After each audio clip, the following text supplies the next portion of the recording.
سلمان صاحب میں یہ جاننا چاہتی ہوں کہ اس معاہدے کی اہمیت پہ تو ہم بات کریں گے، لیکن جو غیر معمولی پذیرائی ملی پاکستانی وزیر اعظم کو اس پر بھی میں بات کرنا چاہتی ہوں۔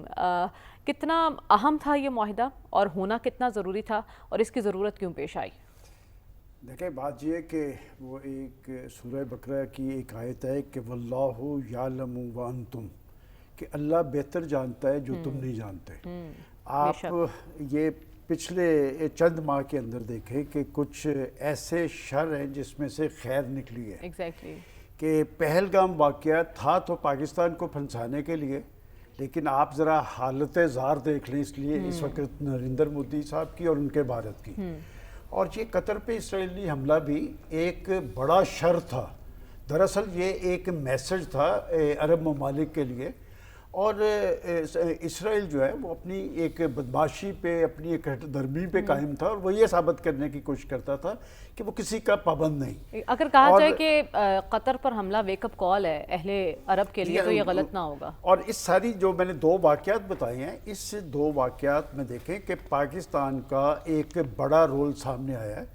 ایک تو پاکستان کی فوج نے بھارت کو شکست فاش دی، اور اس کے بعد field marshal general Asim Munir کی جس طرح پذیرائی ہوئی اور امریکن پریزیڈنٹ نے انہیں بلایا۔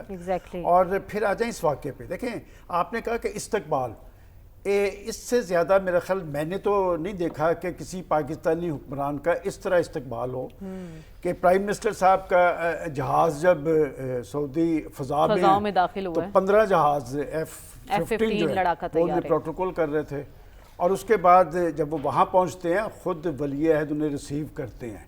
اس کا مطلب پاکستان کی ایک قدرت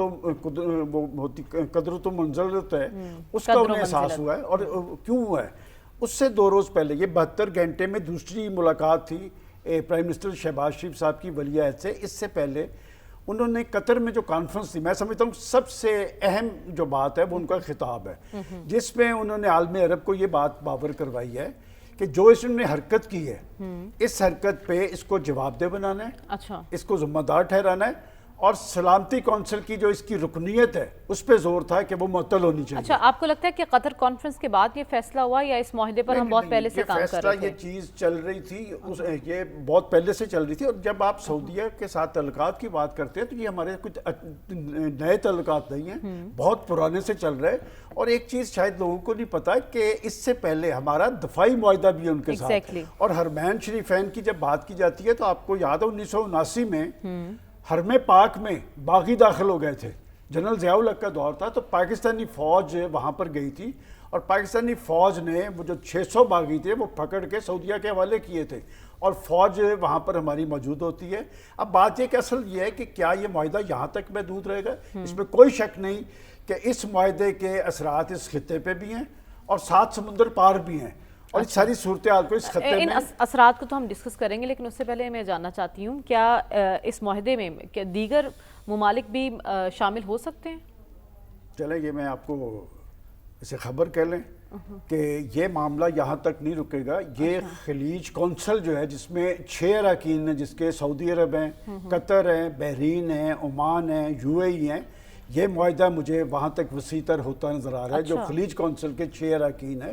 بات یہ کہ یہ سارا معاملہ کیوں ہوا، یہ اس کا ذمہ دار ہے اسرائیل اور امریکہ، کہ وہاں کی سیکورٹی جو تھی امریکہ کے سپرد تھی، سعودی عرب کی، قطر کی، کویت کی، اور امریکہ نے ان کو یہ باور کروا رکھا تھا کہ کسی بھی خطرے کی صورت میں ہم آپ کا تحفظ کریں گے۔ میرا خیال عرب ممالک نے ایک تو بے وفائی ہوئی ان کے ساتھ، بدعہدی ہوئی قطر کے ساتھ، کہ قطر سب سے بڑا جو امریکی جو ہے اڈا وہاں پر قطر کے اندر موجود ہے، اور ان کی فضائیں اور ہوائیں ان کو پتہ، اور پھر وہ پریزیڈنٹ ٹرمپ پہلے کہتے ہیں مجھے پتہ نہیں، پھر ان کے ترجمان نے کہا کہ ہم نے قطر کو بتا دیا تھا، تو پہلا موقع آیا تھا جس میں پتہ چلنا تھا کہ کیا امریکہ ان کے ساتھ ہے یا نہیں۔ لیکن اسی موقع پہ میں آپ کو تھوڑی سی تاریخ بتا دوں کہ جب انڈیا نے پاکستان پہ جارحیت مسلط کی ہے تو مریم صاحبہ عالم اسلام کے ہم سب سے بڑے علمبردار ہیں، لیکن عالم اسلام ہمارے ساتھ کھڑا نہیں تھا۔ وہ ہمیں کہہ رہے تھے کہ آپ ریئیکٹ نہ کریں، میں نام نہیں لینا چاہتا، میں ان لوگوں کو جانتا ہوں عرب ممالک کے جو سربراہ، انہوں نے کہا تھا آپ ریئیکٹ نہ کریں۔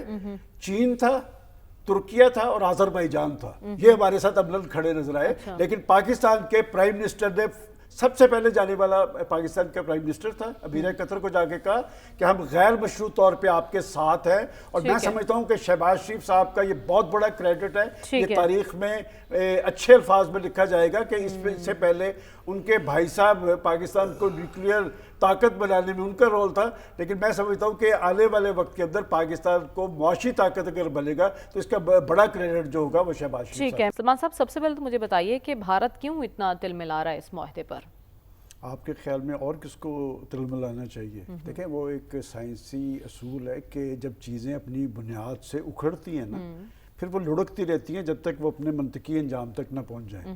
اور لیڈرشپ وہ ہوتی ہے جس کے فیصلے جو ہیں وہ قوموں اور ملکوں کو اوپر لے جائیں. لیڈرشپ وہ نہیں ہوتی کہ جو اپنی ضد یا ہٹ درمی کی بنیاد پہ ایسے فیصلے کرے جس سے ان کے قوم اور ملک کے آگے بہت بڑا سوالیہ نشان کھڑا ہو. اچھا, اس معاہدے کے بعد کانگریس مودی سرکار پر بہت تنقید کر رہی ہے. مودی سرکار, وہ میڈیا جو آپ کو یاد کریں جسے ہم کہتے تھے کہ وہ گودی میڈیا, وہ میڈیا پوچھ رہا ہے کہ وہ میں اس طرح چیخ نہیں سکتا کہ آپ تو ہمیں کہتے تھے کہ سعودی عرب ہمارے ساتھ ہے, سعودی عرب کے ساتھ ہمارے تاریخی رشتے ہیں, اس نے منہ پاکستان کی طرف کیوں پھیر لیا؟ اور 40 ارب کی ڈالرز کی تجارت ہے, ہماری صرف 5 ارب ڈالر کی ہے.